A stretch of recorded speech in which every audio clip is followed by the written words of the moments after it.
بسم اللہ الرحمن الرحیم. جو آرڈنری پیپل ہوتے ہیں نا، وہ لوگوں اور چیزوں کے بارے میں باتیں کرتے رہتے ہیں. یہ فلاں جگہ سے لیا تھا ڈیکوریشن پیس، یہ کپڑا یہاں سے لیا، یہ فلانا کھانا ایسے پکا.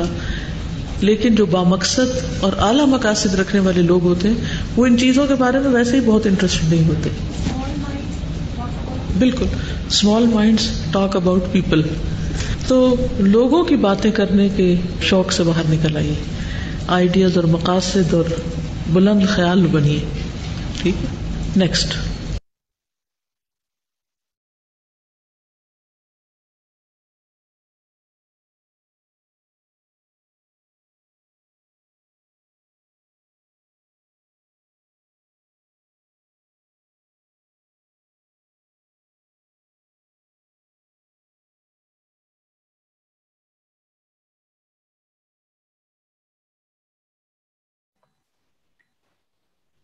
السلام علیکم ورحمۃ اللہ وبرکاتہ.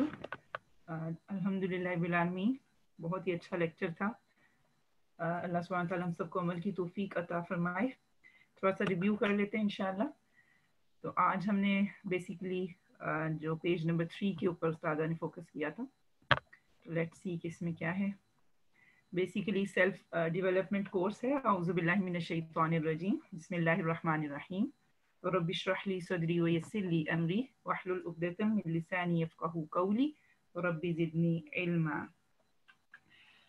اس میں جو سورہ بنی اسرائیل کی آیت ہے جو استاذہ نے پہلے مینشن کی تھی، اور اس سے ہمیں یہ پتہ چلتا ہے کہ اللہ سبحانہ تعالیٰ نے ہمیں جو کچھ بھی نعمتیں دی ہوئی ہیں، اور اسپیشلی یہاں پہ جن کا ذکر کیا گیا ہے، وہ ہمارے سننے کو، دیکھنے کو، اور ہمارے دلوں کو جو ہے وہ ایڈریس کیا گیا ہے کہ ان سب کے بارے میں اللہ سبحانہ تعالیٰ جو ہے وہ سوال کریں گے انشاءاللہ. تو ایک گولڈن رول اللہ تعالیٰ نے ایک گولڈن رول استاذہ نے آج ذکر کیا تھا، اور وہ تھا العلم قبل العمل. کہ عمل کرنے سے پہلے، کوئی بھی ایکشن کرنے سے پہلے علم کا ہونا ضروری ہے. یہ ایک جو بہت امپورٹنٹ کہہ لے کہ ہم اس رول کے اوپر اس کو ہمیں نوٹ ڈاؤن بھی کرنا چاہیے، اور یہ ہماری زندگی کی پرائیورٹی میں ہونا چاہیے کہ کوئی بھی ایکشن کرنے سے پہلے ہمارے پاس اس کا صحیح علم ہو.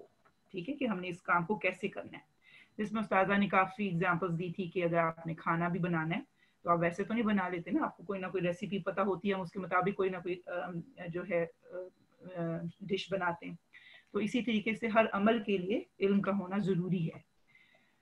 اب ہمارا جو کام ہے، ہم نے اپنے دماغ کو، اس کا کنیکشن جو ہے وہ بحال کرنا ہے ہمارے دو اوتھینٹک سورسز کے ساتھ. اور وہ کون سے ہیں؟ ایک قرآن ہے اور دوسرا سننا ہے.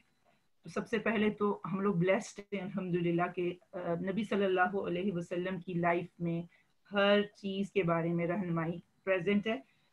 بس ہم نے کیا کرنا ہے؟ ہم نے بکس کو کھولنا ہے اور انشاءاللہ ایسی علم کی مجالس میں جانا ہے جہاں پہ یہ علم زندہ ہوتا ہو تاکہ ہم عمل کر سکیں. تو دس از ویری امپورٹنٹ کہ ہمارے پاس یہ جو دو اوتھینٹک سورسز ہیں، سب سے پہلے ہم اس کے ساتھ اپنے دماغ کو کنیکٹ کر لیں. پھر ویسے تو یہ کہا جاتا ہے کہ نالج از پاور ہے، لیکن beneficial knowledge is basically power. کہ ہر نالج بھی بینیفیشل نہیں ہوتا. ٹھیک، جیسے فار ایگزامپل ایک جو بھی ہمیں اچھا پازیٹیو بنائے گا اپنی لائف کی طرف، اور ہمیں ایک اچھا ہیومن بینگ بنانے کے لیے ہیلپ فل ہوگا، تو ایسا نالج بینیفیشل ہے. اور بینگ اے مسلم، نبی صلی اللہ علیہ وسلم سے زیادہ اچھا گائیڈ کرنے والا اور کون ہو سکتا ہے کہ انہوں نے نہ صرف ہمیں وہ نالج بتایا یا اس کی طرف رہنمائی فرمائی جو ہمیں دنیا میں بھی فائدہ دے اور جو ہمیں آخرت میں بھی فائدہ دے. تو ہمیں اس سے کیا پتہ چلتا ہے کہ جو بینیفیشل نالج وہ ہوگا جو ہمیں صرف دنیا میں فائدہ نہ دے، اس کے ساتھ ساتھ آخرت میں بھی فائدہ دے. فار ایگزامپل آج آپ آئے ہیں کلاس میں، اگر آپ کو یہ نیٹ کا یوز نہ آئے، کمپیوٹر آن نہ کرنے آئے، فون یوز نہیں کر سکتے، لنک کو کلک کرنا نہ آئے، انٹر نہ ہو سکیں، تو یہ دنیا کا نالج ہے نا. لیکن یہ بینیفیشل کیوں ہو گیا؟ کیونکہ ہم اس کے تھرو آج ہم اس مجلس میں پریزنٹ ہیں. تو یہ ایک بہت اچھی اگزامپل ہو سکتی ہے کہ جس میں ہم ایزیلی ڈیفرینشیٹ کر سکتے ہیں کہ جو بینیفیشل نالج ہے وہ کیا ہوتا ہے. تو ہم نے اس بینیفیشل نالج سے اپنے برین کو روشن کرنا ہے. اور آج استاذہ نے جو اس چیز کو بہت زیادہ بار بار جس پہ ایمفیسائز کر رہی تھی کہ ہر سنی سنائی بات کے اوپر جو ہے وہ یقین نہ کریں. کوئی بھی بات اگر آپ کے پاس آتی ہے اس کے اوپر ریسرچ کریں اور پھر اس کا ایویڈنس بھی ہونا چاہیے. صحیح. تو ابھی کچھ لوگ ہاتھ ریز کر رہے ہیں, اگر اینڈ پہ انشاءاللہ ٹائم بچتا ہے تو میں آپ لوگوں سے کمنٹس لے لوں گی.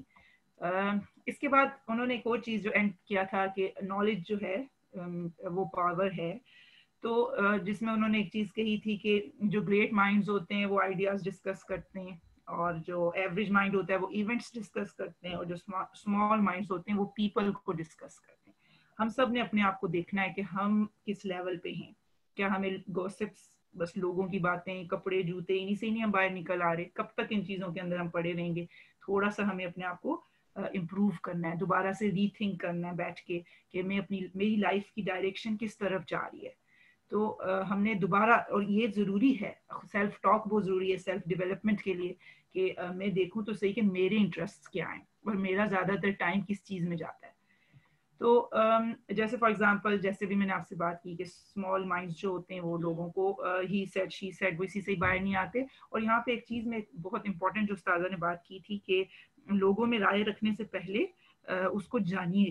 جیسے ہم لوگ گھروں میں ہیں نا, تو گھروں میں کیا ہوتا ہے کہ جیسے ہم لوگ باہر رہتے ہیں اور ہماری زیادہ فیملی جو ہوتی ہے وہ پاکستان کے اندر رہتی ہے, تو ہماری اب ظاہر بات ہے ایک فیملی اسٹرکچر کافی چینج ہو چکا ہے, جیسے جس میں بھابیاں بھی آ گئیں اور داماد بھی آ گئے, اور یہ سب کچھ ایک طرح سے کافی باہر کے بھی لوگ جو اب ہماری فیملی کا پارٹ بن جاتے ہیں. ہوتا یہ کہ ہم باہر رہتے ہوتے ہیں, اور سپوز کوئی نن یا جیسے ساس ہے وہ پاکستان میں رہتی ہے, ان کو اپنی بھابھی سے نہیں لگتی. ظاہر بات ہے وہ ساتھ رہتے ہیں, اور جو جتنے برتن کلوز ہوں گے وہ اتنے زیادہ ٹکرائیں گے. لیکن ہوتا یہ ہے کہ کیونکہ ہم لوگ انچ اور ہر جیسے کہتے ہیں نا ہر منٹ کی خبر ہمیں ہوتی ہے, تو وہ ہمارا مائنڈ ہماری بہن بنا سکتی ہے, ہماری ماں بنا سکتی ہے کہ بہو ایسی ہے یا بھابھی ایسی ہے, جبکہ ہم وہاں پہ پریکٹیکلی پریزنٹ نہیں ہیں. تو یہاں پہ ہم نے اپنے آپ کو الرٹ کرنا ہے خود سے. اور ہو سکتا ہے جب آپ پاکستان جاتے ہوں تو آپ کی بھابھی آپ کو بہت اچھے طریقے سے ویلکم کرتی ہوں, اور آپ کو سمجھ ہی نہ آ رہی ہو کہ امی اور بہن کو جو ہے وہ شکایت کر رہی ہے. تو ہم نے کیا کرنا ہے, جو ہمارا ٹیسٹ ہے کہ جو میرا انٹریکشن کسی بھی بندے کے ساتھ ہے نا, میرا اس کا ٹیسٹ ہے. تو اس لیے پل پل کی خبروں کو مطلب ہمیں کیا ضرورت ہے کہ ہر وقت جو کسی دوسرے گھر میں ہو رہا ہے وہ اب ہمارا گھر نہیں ہے. ہمیں اپنے آپ پہ فوکس ہونا ہے. پھر ہم نے اپنے آپ کو اس طرح کی فالتو سوچوں سے باہر نکال کے پروڈکٹیو کاموں کی طرف جو ہے وہ لگنا ہے. لیکن اگر ہم انہی نن بھابھیوں, جھگڑوں, سسرال اور ان چیزوں سے باہر نہیں نکلیں گے تو ہم کبھی بھی پروڈکٹیو نہیں ہو سکتے. تو ہم نے بیٹھ کے ایک بار سوچنا ہے اور اپنی ڈائریکشن کو انشاءاللہ العزیز دوبارہ سے سیٹ کرنا ہے انشاءاللہ. پھر جو ایوریج مائنڈز ہوتے ہیں وہ ایونٹس کو ڈسکس کرتے رہتے ہیں. جیسے فار ایگزامپل جب کوئی ایک نئی چیز دنیا میں آئے گی تو وہ ہر وقت اسی کی ڈسکشن کریں گے, یا تو پریشان ہوتے رہیں گے یا خوش ہوتے رہیں گے. جیسے آج کل ہمارے پاس کرونا ہے, اب اللہ سبحانہ تعالیٰ کی طرف سے ٹیسٹ ہے. ہمیں جتنی انفارمیشن چاہیے تھی حفاظت کے لیے, جتنا ایز اے ہیومن کیپیسٹی وہ ہمیں بتا سکے, انہوں نے ہمیں انفارمیشن دے دی. ٹھیک, اب کیا ہوتا ہے, کوئی کہتا ہے قیامت کی نشانی, ہر عام بندہ اب وہ قیامت کی نشانی آ گئی, اسی کی ریپیٹیشن کرتے رہیں گے. سوشل میڈیا میں بس ایک عجیب سا انوائرمنٹ جنریٹ کیا ہوتا ہے, اور یہ کس چیز کو ریفلیکٹ کرتا ہے کہ یہ جو بھی لوگ اس کے اوپر بات کر رہے ہیں نا, اور ایک چیز کو ریپیٹیشن کے ساتھ ہم ان چیزوں کو دیکھ رہے ہیں, تو یہ بہت فالتو نہیں, یہ they are just discussing the events. So ہم نے اپنے آپ کو دیکھنا ہے کہ آیا میں اسی میں تو نہیں کہیں لائق کرتی.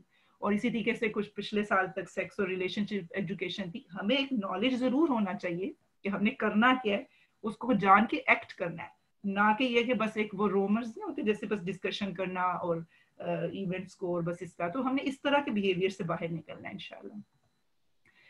پھر جو گریٹ مائنڈز ہیں نا, ان کا گول جننا ہے, ان کا گول پلیئر آف اللہ سبحانہ و تعالیٰ ہے. وہ بڑے بڑے آئیڈیاز کو ڈسکس کرتے ہیں جو ہیومینٹی کے لیے فائدہ مند ہو, جو ہماری فیملیز کے لیے فائدہ مند ہو, وہ ہماری جنریشنز کے لیے فائدہ مند ہو. جو ہمارے اندر برائیاں ہیں وہ ادھر ہی ان کو فلٹر کر دیتے ہیں, اس کو لے کے وہ آگے پاس نہیں کرتے. ہم نے یہ گریٹ مائنڈز بننا ہے اگر ہم چاہتے ہیں کہ ہماری اولاد ہمارے لیے صدقہ جاریہ بنے. اس کے لیے ضروری ہے کہ ہم پہلے دو کام چھوڑ دیں. اپنے مائنڈز جو چھوٹے مائنڈز ہیں یا ایونٹس کو ڈسکس کرتے رہتے ہیں, نہیں, ہم نے انشاءاللہ اس سے اوپر اٹھنا ہے. اگین العلم قبل العمل, کسی بھی کام کو کرنے سے پہلے اس کا علم ضروری ہے. اب تو علم حاصل کرنا بہت ہی آسان ہو گیا, گوگل پریزنٹ ہے, ٹھیک ہے, اور اس میں آپ کو ہر طرح کے آئیڈیاز مل جائیں گے. شہد کی مکھی بنے. شہد کی مکھی کیا کرتی ہے, ہر جگہ سے بھی جو ہے وہ نیکٹر نہیں لیتی, وہ کیا کرے گی, جو بیسٹ فلاور ہوگا نا وہاں جائے گی. تو اللہ سبحانہ تعالیٰ نے یہ قرآن میں اگزامپل اس کی ویسے نہیں رکھی ہوئی. تو اللہ تعالیٰ سے دعا بھی کرتے رہیں, اللہ سبحانہ تعالیٰ انشاءاللہ العزیز ہمیں گائیڈ بھی کرے گا انشاءاللہ. اور یہ بہت امپورٹنٹ 2 پوائنٹس مجھے لگے تھے کہ don't jump to the conclusion without thinking, یہ میں نے ڈسکس کر لیا, جیسے آپ کو ایک بھابھی کی ایگزامپل دے دی. اور آلویز کنسیڈر 2 سائیڈڈ اوپینینز, ایک بات سن کے اینڈ ریزلٹ نہ نکال دیا کریں. جیسے فار ایگزامپل آپ کسی ادارے میں جا رہے ہیں اور آپ کو کوئی کہتا ہے کہ میں فلانے سے کورس کرنے لگا ہوں, تو کوئی کہ آپ کو نہیں پتا وہ ایسے ہیں. اب آپ نے صرف ایک بات کے اوپر, ایک اوپینین کے اوپر ان کے اوپر ایمان لے آئے, اور پھر ایک ہو سکتا تھا کسی جگہ سے بہت خیر مل سکتی, اور آپ صرف ایک اوپینین کو سننے کے بعد جو ہے آپ نے ڈیسیژن لے لیا اور آپ اس خیر سے محروم ہو گئے. تو ہمیشہ جب بھی کسی کے بارے میں کوئی بات ہو رہی ہوتی ہے تو اس کا کوئی دوسرا پہلو بھی ہوگا, اس کو بھی ضرور دیکھنا چاہیے انشاءاللہ. پھر ہمارے پاس جو امپورٹنٹ چیز ہے وہ یہ ہے کہ ہم دعا کے بغیر کوئی کام نہیں کر سکتے. ہم اللہ سبحانہ تعالیٰ سے بینیفیشل نالج مانگ رہے ہیں, ربی زدنی علما. یہ دعا جو ہے نبی صلی اللہ علیہ وسلم کی دعا ہے کہ اگر آپ صلی اللہ علیہ وسلم کو اور نالج کی ضرورت تھی تو آپ دیکھیں گے ہم لوگ کہاں پہ لائے کرتے ہیں. تو اس دعا کو خالی ایسے نہیں مانگنا چاہیے کہ بغیر سوچے سمجھے, یا اللہ تعالیٰ آپ مجھے نالج میں انکریز کریں. جیسے فار ایگزامپل آج آپ بیٹھے ہیں یہاں پہ, کچھ نہ کچھ تو لرن کیا ہے نا, مجلس علم کی مجالس سے ہم لرن کرتے ہیں. علم جو ہے وہ نبی صلی اللہ علیہ وسلم کا ورثہ ہے, ہم نے اس سے کچھ نہ کچھ پایا ہے. اس کا مطلب ہے ہم نے, اللہ سبحانہ تعالیٰ نے ہماری اس دعا کو قبول کیا ہے. تو یہ دعا جو ہے نیکسٹ ویک آپ نے بہت زیادہ مانگنی ہے انشاءاللہ, ہم سب مانگیں گے ربی زدنی علما, کہ او اللہ سبحانہ تعالیٰ انکریز می ان نالج, کہ میرے علم میں اضافہ فرمائیں انشاءاللہ. اور علم بھی کون سا, ڈیفینیٹلی بینیفیشل نالج, جو دنیا اور آخرت میں میرے لیے فائدہ مند ہو انشاءاللہ. اور اینڈ پہ don't forget to write 3 action points, وہ جو آپ کی اپنی ڈائری ہے اس میں انشاءاللہ. اور ابھی میں ٹائم دیکھ لوں, ٹائم ہمارا 1 منٹ بلکہ اوپر ہو چکا ہوا ہے, لیکن کوئی ایک اگر مجھے ہاتھ کسی نے ریز کیا ہوا تھا تو میں ان کا کمنٹ لے لوں, پھر میں انشاءاللہ کلاس کو کنکلوڈ کرتی ہوں. جی سسٹر شمیم. السلام علیکم ورحمۃ اللہ وبرکاتہ. وعلیکم السلام ورحمۃ اللہ وبرکاتہ. اس میں استاذہ نے ایک زبردست پوائنٹ مینشن کیا ہے کہ جب ہم کسی سے ملتے ہیں اور ہمارا ہر انسان سے ملتے وقت کچھ نہ کچھ گمان قائم ہو جاتا ہے, تو کیا ہوتا ہے کئی بار ہم نا وہ چیز دوسروں سے ڈسکس کرتے ہیں کہ فلاں شخص ایسا ہے, فلاں شخص ایسا ہے. تو اس سے پہلے کہ وہ شخص وہاں پہ پہنچے اس کے بارے میں گمان پہنچ چکا ہوتا ہے, اور پھر اس کی بیس پہ لوگ اس بندے کو جج کرتے ہیں, اس بندے کو لیتے ہیں. تو کیا ہوتا ہے کہ زندگی میں کسی نہ کسی موڑ پہ ہمارا گمان اس شخص سے چینج ہو جاتا ہے, لیکن جو ہم نے چیز اسپریڈ کر دی ہے وہ اب چینج کرنا مشکل ہو جاتی ہے. اور ہر شخص ایسا نہیں ہوتا کہ وہ اپنی اوپینین رکھتا ہو. ہم میں سے بہت سے لوگ ایسے ہیں جو سنتے ہیں ویسے ہی وہ ایکٹ کرنے لگ پڑتے ہیں, ایسے ہی گمان کو وہ لے کے چلتے ہیں. تو آئی تھنک اس معاملے میں ہمیں احتیاط کرنی چاہیے کہ جو بھی ہمارا کسی کے بارے میں گمان ہو, ہمیں اپنی اوپینین بنا کے فوراً دوسروں تک نہیں پہنچا دینی چاہیے کہ لیٹ ادر پیپل ڈیسائیڈ کہ وہ کیسا ہے. ہمیں اپنی گمان اور اپنی اوپینین اپنے پاس رکھنی چاہیے. اور آئی تھنک یہ ایکشن پوائنٹ میں نے اپنے لیے لیا ہے, اور اللہ عمل کی توفیق دے. السلام علیکم ورحمۃ اللہ وبرکاتہ. جزاکم اللہ خیر کثیرہ سسٹر شمیم, اتنا اچھا پوائنٹ شیئر کرنے کے لیے. اس کے لیے بہت ضروری ہے کہ ہمیں ہماری زبان کو تالا لگے گا تو ہم سیکھنے کی طرف جائیں گے. اگر ہماری زبان بہت بولتی رہے گی تو ہمارے پاس سیکھنے کے لیے وقت نہیں رہے گا. تو اگر ہم اس ویک میں اس چیز کے اوپر ہی فوکس کر لیں کہ سب سے پہلے ربی زدنی علما, کہ یا اللہ سبحانہ تعالیٰ میرے علم میں اضافہ فرمائے, اور دوسرے نمبر پہ اپنی زبان کو بند رکھیں گے, تو آپ دیکھیں گے کہ آپ کی زندگی میں کتنی برکت آ گئی ہے, اور آپ کے کتنے کاموں کو اللہ سبحانہ تعالیٰ احسن طریقے سے مکمل کروائیں گے. اسی بات کے ساتھ انشاءاللہ العزیز میں یہاں پہ کنکلوڈ کرتی ہوں, اور دعا ہم مانگ لیتے ہیں. انشاءاللہ نیکسٹ ویک آپ سے ملاقات ہوگی. سبحانک اللہم و بحمدک, اشہد ان لا الہ الا انت, استغفرک و اتوب الیک. السلام علیکم ورحمۃ اللہ وبرکاتہ.